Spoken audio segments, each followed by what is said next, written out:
Pourquoi, lorsque tu cherches enfin la paix intérieure, le monde commence-t-il à te trouver distant, presque froid? Dès que tu arrêtes de réagir à tout, certains pensent que tu t'éteins. Pourtant, ce silence n'a rien d'un vide.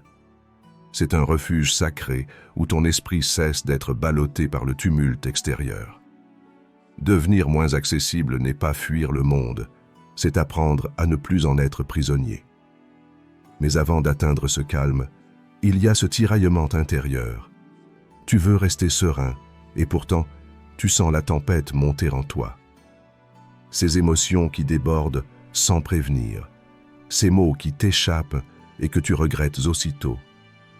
Tu voudrais garder la maîtrise, mais souvent, c'est ton propre cœur qui te serre la gorge. Et tu constates que cette agitation t'épuise plus que toutes les difficultés du monde.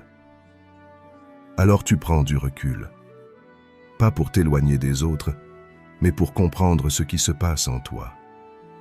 Pourtant, autour de toi, tout le monde semble considérer normal d'être submergé.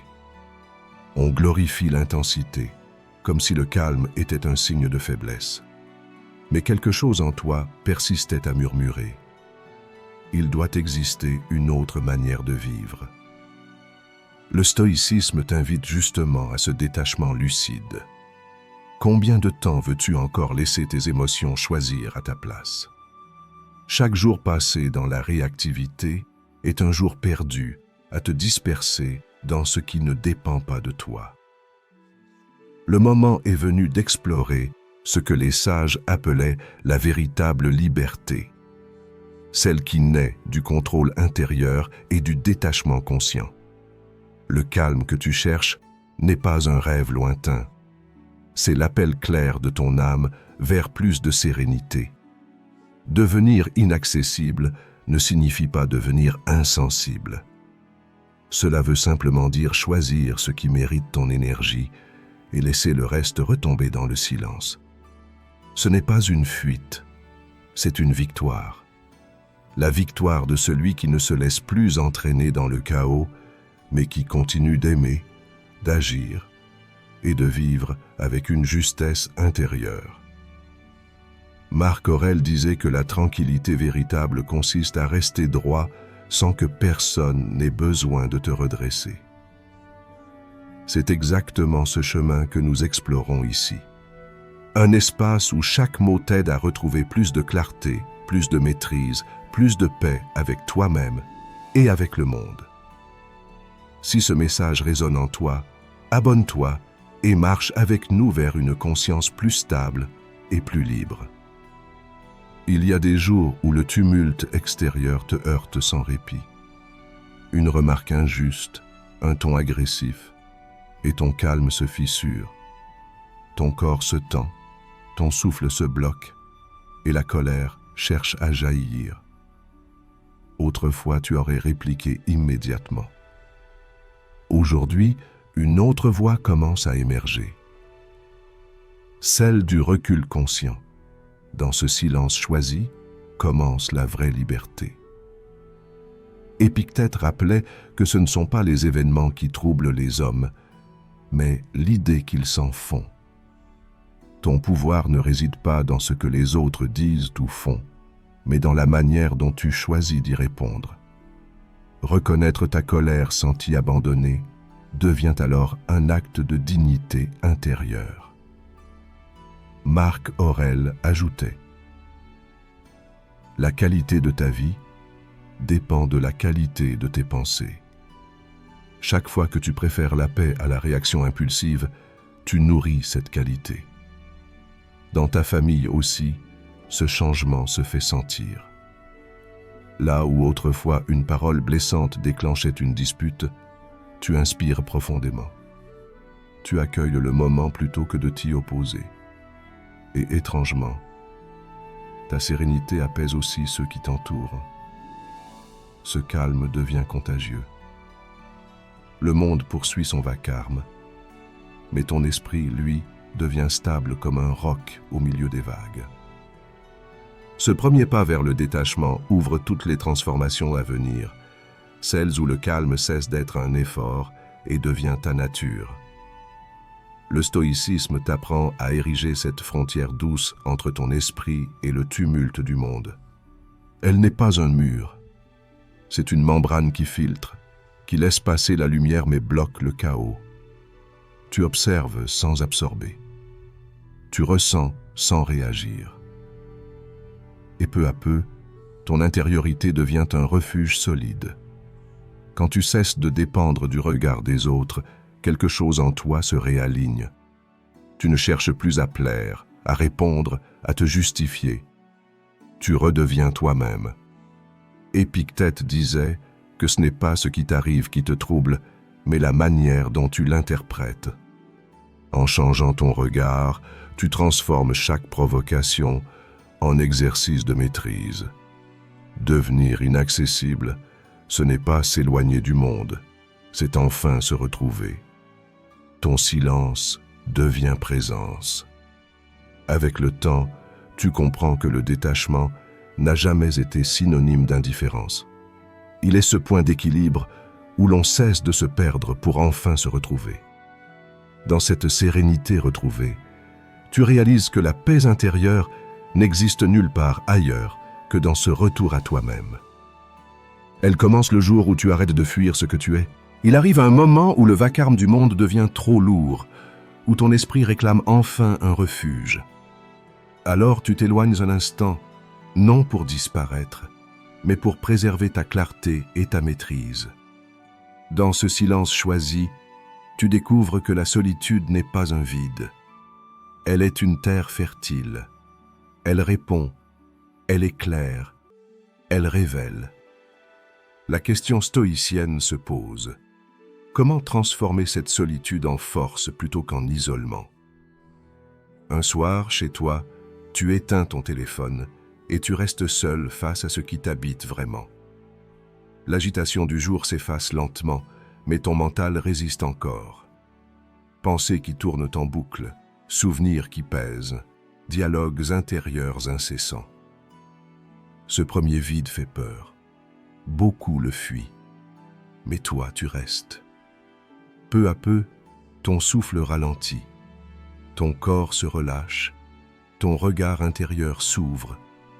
Sénèque disait que celui qui se suffit à lui-même est véritablement riche. La solitude, loin d'appauvrir, révèle tout ce que tu portes déjà en toi. En cessant de chercher à être comblé par l'extérieur, tu redécouvres la source tranquille qui coule depuis toujours en ton propre cœur. Le détachement devient alors une abondance douce, un sentiment de plénitude qu'aucun événement ne peut enlever. Dans cet espace, tu apprends à observer sans juger. Les émotions autrefois refoulées trouvent enfin un lieu où se dissoudre naturellement. Le calme n'est plus un effort.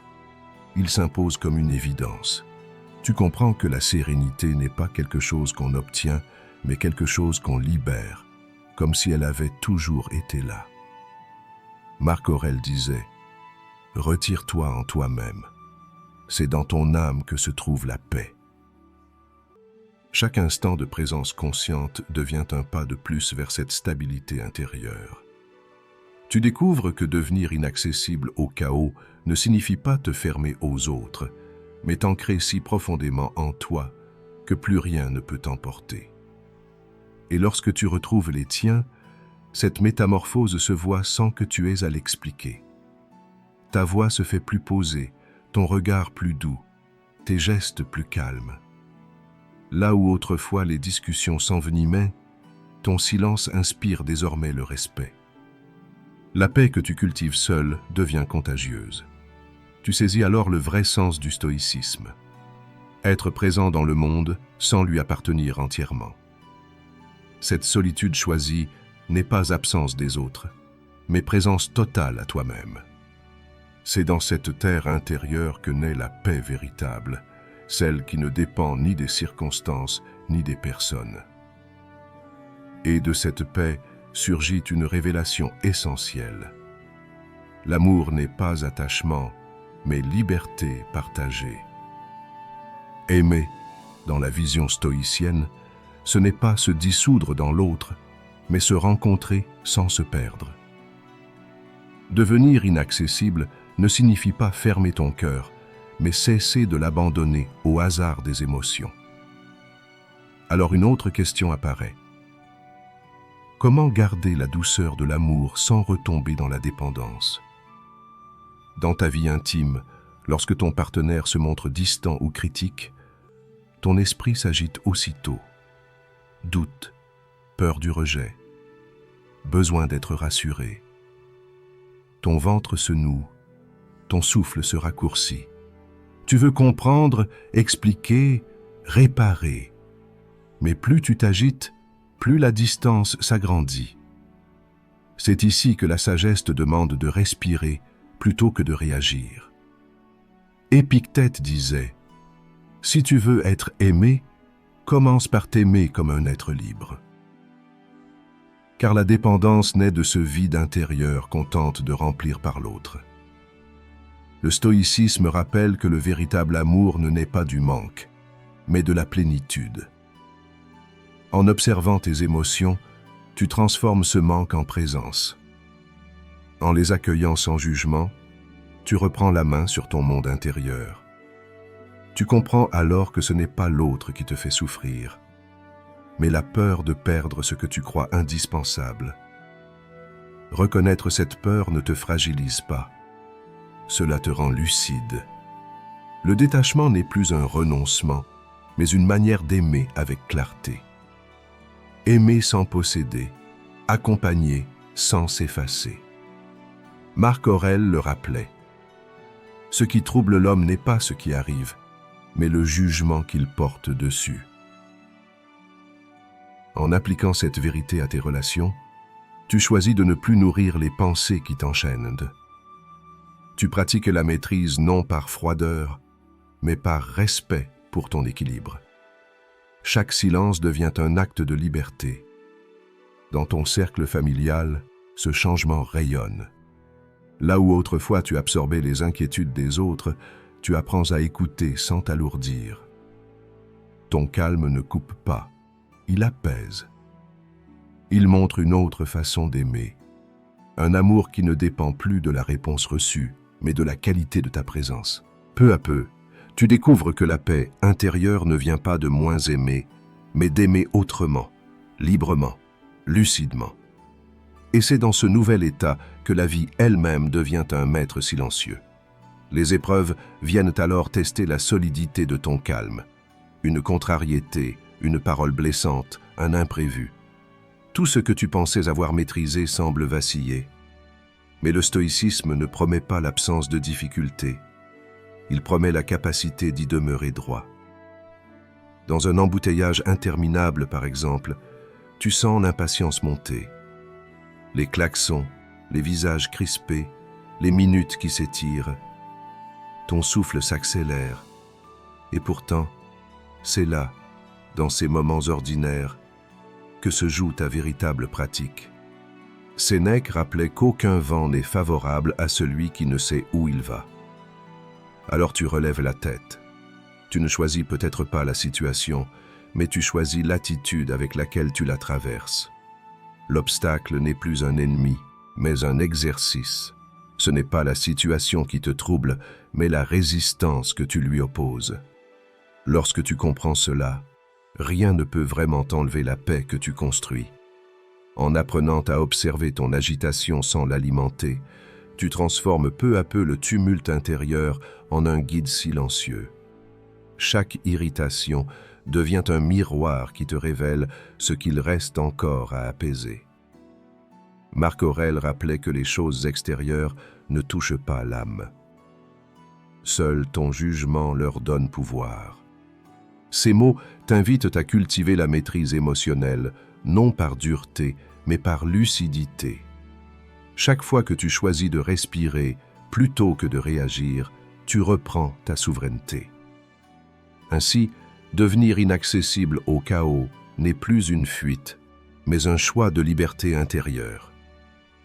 Dans ta famille, cette transformation se manifeste doucement. Lorsqu'un proche critique ton calme ou ton silence, tu sens l'ancienne impulsion vouloir surgir. Mais tu souris, tu écoutes et tu laisses l'espace se détendre. Ton absence de défense désarme l'autre. Le conflit se dissout avant même d'exister. La sagesse se transmet ainsi, sans s'imposer, simplement en étant. Peu à peu, tu réalises que les épreuves sont les professeurs les plus honnêtes de ton chemin intérieur. Elles ne t'apprennent pas seulement la patience, elles t'enseignent aussi l'art d'aimer sans condition, même dans l'inconfort. Chaque difficulté devient un terrain d'entraînement, une chance d'incarner cette stabilité tranquille que prône le stoïcisme. C'est sur ce socle que se révèle une vérité plus profonde, le calme inébranlable de l'âme qui ne réagit plus, mais contemple. Il existe un moment où tu comprends que la véritable force n'est pas dans la résistance, mais dans la clarté. Quand tu cesses de te battre contre chaque émotion et que tu apprends simplement à observer leur passage, tu découvres une forme de puissance paisible. C'est là que le mot « inaccessible » prend tout son sens, non comme un retrait du monde, mais comme une présence totale à toi-même. Cette question se pose alors. Comment rester centré lorsque tout semble vouloir t'en détourner? Au travail, par exemple, lorsqu'une erreur se produit et qu'on te tient injustement responsable, tu sens la chaleur monter à ton visage. Les mots se pressent au bord de tes lèvres. Pourtant, tu inspires profondément et tu accueilles quelques secondes de silence. Ce court instant transforme le tumulte en lucidité. Tu choisis la stabilité plutôt que la réaction. Sénèque disait « Celui qui sait souffrir sait tout vaincre ». La sagesse n'est pas d'esquiver la douleur, mais de l'accueillir sans s'y perdre. Les émotions ne sont ni ennemies ni maîtresses. Ce sont des messagères de passage. En les laissant circuler sans qu'elles prennent le pouvoir, tu découvres une sérénité ferme, même face à l'injustice. Cette paix intérieure n'est pas absence d'émotion, mais présence à ce qui est. Le trouble extérieur cesse d'avoir prise dès l'instant où tu renonces à y opposer ta propre agitation. Ce recul n'est pas froideur, mais discernement. Tu distingues ce qui t'appartient réellement de ce qui relève du regard des autres. Dans ce silence intérieur se trouve la véritable maîtrise de soi, celle qui transforme chaque obstacle en exercice d'élévation. Marc Aurèle rappelait que la douleur ne vient pas des événements eux-mêmes, mais du jugement que nous portons sur eux. Méditer ces mots éclaire ton chemin. La maîtrise des émotions naît du discernement, non de la fuite. Chaque fois que tu observes plutôt que de réagir, ton esprit s'élargit et ta paix devient imprenable. Alors, le détachement cesse d'être un effort et devient ta nature profonde. Plus tard, dans le cercle familial, cette sagesse prend une autre forme. Quand un proche s'emporte, tu ne réponds plus avec la fougue d'autrefois. Tu écoutes vraiment. Ton calme apaise sa colère, comme une mer tranquille apaise le vent. Ceux qui voyaient ta retenue comme une distance découvrent qu'elle est en réalité douceur et force. Ainsi s'installe en toi cette sérénité dont parlaient les sages anciens, une paix si profonde qu'elle n'a plus besoin de se justifier. Ton âme observe les mouvements du monde comme on regarde les vagues depuis le rivage, avec présence mais sans être emporté. Dans ce regard clair se trouve la véritable liberté intérieure, celle qui contemple sans juger et agit sans agitation. Le cercle du stoïcisme se referme. Vivre devient un acte conscient, non une succession de réactions. Tu es arrivé à ce point où le stoïcisme cesse d'être une idée pour devenir une expérience vivante. Tu as traversé les épreuves sans les éviter, observé tes émotions sans t'y soumettre et découvert dans cette présence tranquille la seule paix véritable. Tu as appris à distinguer ce qui dépend de toi de ce qui n'en dépend pas, afin de rester en paix même lorsque le monde se contracte autour de toi. Dans cette clarté naît une liberté que rien ne peut ôter. Marc Aurèle écrivait que ce qui trouble notre vie n'est jamais ce qui nous arrive, mais l'opinion que nous nous en faisons. Lorsque tu comprends cela, devenir inaccessible n'est plus dresser un mur, mais refuser de laisser ton esprit se faire emporter par le jugement des autres. La maîtrise de soi que tu as patiemment cultivée te permet maintenant d'accueillir chaque événement avec discernement. Le contrôle émotionnel ne consiste plus à étouffer ce que tu ressens, mais à laisser passer chaque émotion comme un nuage glissant sur un ciel tranquille. C'est là que se révèle la vertu stoïcienne. Être pleinement présent au monde sans être gouverné par ce que tu ressens. Et si cette démarche résonne en toi, abonne-toi, non comme un simple spectateur, mais comme un compagnon de route sur cette voie de calme et de lucidité. Chaque commentaire, chaque partage devient un acte conscient, une lumière que tu offres à ceux qui cherchent, eux aussi, la paix intérieure. Souviens-toi, la sagesse n'est pas une destination, mais une pratique. Chaque instant t'invite à choisir la sérénité plutôt que la réaction, la clarté plutôt que le tumulte. Marche avec constance sur ce chemin, car c'est en apprenant à te gouverner toi-même que tu deviendras véritablement libre et en paix avec le monde.